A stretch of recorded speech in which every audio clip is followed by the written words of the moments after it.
All right, what's going on, traders? Welcome back to the channel. We have another break-even day. Today is Thursday, February 19th. We played today beautifully. We followed our rules. We had some pretty decent setups. Price action just did not want to play along. We were just kind of chopping around all AM. So let's start with market open. Okay, so 9:30 market open. We had a data wick here that I was actually looking for short positions to on a lower time frame.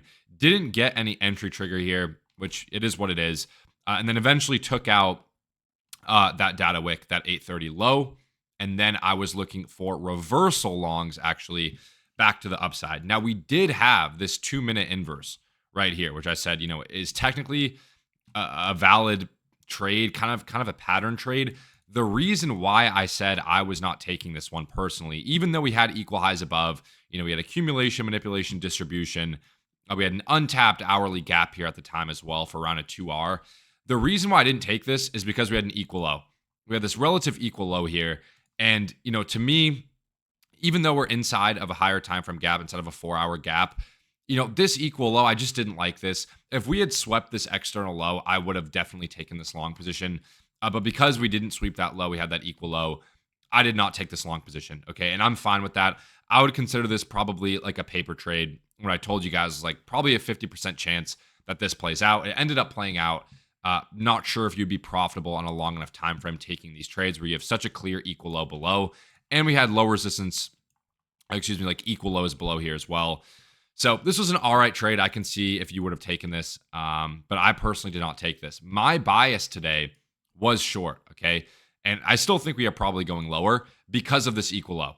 Okay, because of this equal low here. And if we take a look at internal structure as well on an hourly time frame, we're making lower lows and lower highs, respecting these bearish gaps, even still, right? Respecting these bearish gaps.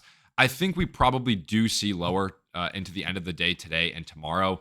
So hence why I had a bearish bias going into the market today. So forgetting about that long position, let's take a look at the shorts that we ended up taking here. Okay, so obviously delivering from a 1-hour bearish fair value gap. Let's see, what shorts did we actually take today? I honestly forget. Was it on the 1 minute here?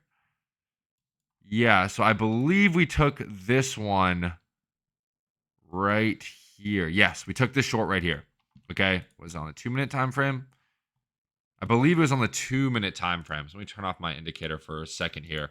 So we had this 2-minute inverse right here, this kind of small 2-minute inverse, not anything super obvious, but I have clear draws and liquidity lower. Like I have this equal low down here that I was looking to target. So I was okay trying this short position here on a 2-minute V shape. So this was my entry, stop loss somewhere around here. And then what I like to do whenever price action is kind of chopping around, like as soon as I see price action chopping around here at my entry, I am immediately targeting the nearest internal liquidity structure as my break even. Okay. So this was my stop loss to break even, not this internal low here, but the most recent structure here.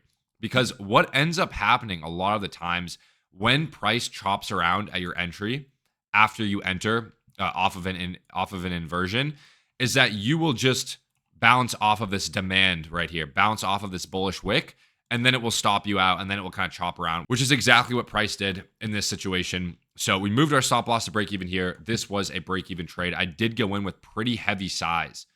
If my TP would have hit, this would have been an absolute banger trade. Like, would have paid for the entire month of trading. Like, I went in pretty heavy on this one just because my draw on liquidity was very, very clear. And what do I always tell you guys? Your draw on liquidity comes first. Like, I was very confident, and I still am very confident that we will reach these lows. We're in bearish structure.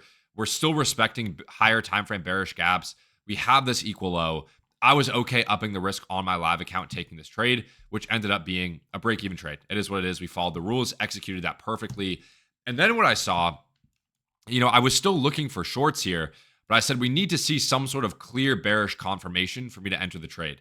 And we ended up seeing that. We saw this bearish SMT here with ES. So if I take a look at ES actually took this high and NQ did not take this high. So we created a bearish SMT with ES right here. And then obviously I took my 30-second inversion as my entry trigger. Now, why was I not looking for a higher time frame inversion? Well, we didn't have any. So if we had a 1 or 2 minute inversion, I would have taken that. But the only inversion we had was this 30-second. I liked this move off of here. This was my short. A little less size on this one because this wasn't like the textbook setup I was looking for. Moved stop loss to break even at this low right here, and it ended up being another break even trade. You could have taken a partial here, but again, like my thesis with this trade is like I want to see all of these lows ran, like all of these equal lows, and then even lower, like even taking out that external low for like a massive risk to reward. So I was okay getting stopped at a break even. And then after that, we kind of chopped around. We did take out this high right here, which I said before I ended the stream would be a valid short position. So let's see on a 2-minute inverse. Yeah, so we did get our entry right here after sweeping this high. We also had an SMT with ES. So I believe our indicator called this one as well, if I'm not mistaken. We had very clear equal lows below. Right, very clear equal lows below. There's your inversion. Indicator did alert this with this sell signal here if I turn on the signals. So our indicators do remove a lot of the guesswork if you guys are struggling with finding entries. Boom, A+ short setup right there called on that candle. And then, of course, price is now dumping. This would be your break-even level. Maybe a TP1, but, you know, again, I'm targeting lower. So this is my break-even, and I'm literally targeting this low as a full TP. So PM session, once again, is this isn't even PM. This is like 11:30. I'm usually off by like 11, but once again, like giving us beautiful trades, and it's super frustrating. This is like the second day in a row now where we are, and this is going to take the lows. Like I already know this is going to take the lows, where we're going to see a massive move as soon as we get off, and it's super frustrating. And this is something that us as traders have to overcome, right? And that's you know, FOMO and missing out and not being patient. Like I will never force a setup. I'm never going to rush a setup. I was telling you guys earlier, you know, there were potentially a few shorts we could have taken, but they were rushed setups. They were forced setups. They weren't clear, obvious trades. Right? This is a clear, obvious trade. SMT, sweep of the range high. Like, you know, just very clear V-shape inverse here. I mean, do we have a 3-minute? Yes, we had a 3-minute as well. So you might have taken the 3-minute here. Probably something like this. Stop loss above that bearish gap. So maybe a little bit less RR, but like I probably would have taken this on the 2-minute, to be honest with you, just because this is a very clear V shape after taking out liquidity. So yeah, break even day, you know, who knows? Like this could just run back up to entry and stop us at break even anyway. I would probably take a partial here, to be honest with you, but like ideally I'd like to see these lows tagged. Like this is my draw on liquidity. And if we keep these lows tomorrow, I'm telling you guys right now, I'm going to have a bearish bias tomorrow to take out these lows. Like there's no way we're going to keep this very clear relative equal low. So absolute chop price action today. Really nothing you could have gotten here. Like I said, maybe this 2-minute pattern trade. I mean, we were delivering off a higher time frame gap, and we had very clear draw on liquidity above with these equal highs. So looking back, you know, valid trade. Would I have taken this on my live? Maybe with a few micros. Probably not more than that. We also have this break of structure order block here. Boom.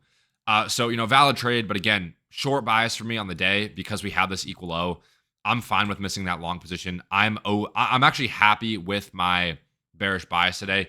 It just didn't play out. And sometimes it's going to happen. It's just not going to play out in your favor, which it is what it is. Like I said, if either of these shorts actually really, if this first short position that we took on the 2-minute, if this one ended up playing out, which it will, like if you took 10 trades that look like this, you're going to have 3 or 4 of them that do fully play out and that do run all of these lows down here and hit your take profit. And this one would have paid. Like this one would have been a really nice trade on my live account. So I'm completely fine with taking 2 break evens, following the rules. You know, today was just a lesson on patience. That's all it was. But hopefully we have some better price action tomorrow. We got some clear draws and liquidity lower. We'll see what draws we keep at the end of the day today. And yeah, we'll be back tomorrow. So that's going to be it for this video. If you guys found value, make sure to leave a like. If you guys want to follow all my trades in real time and learn from us, use our custom coded indicators. I'll leave the link for that in the description below, as well as my recommended prop firm. And that's going to do it for me. I will see you guys next video.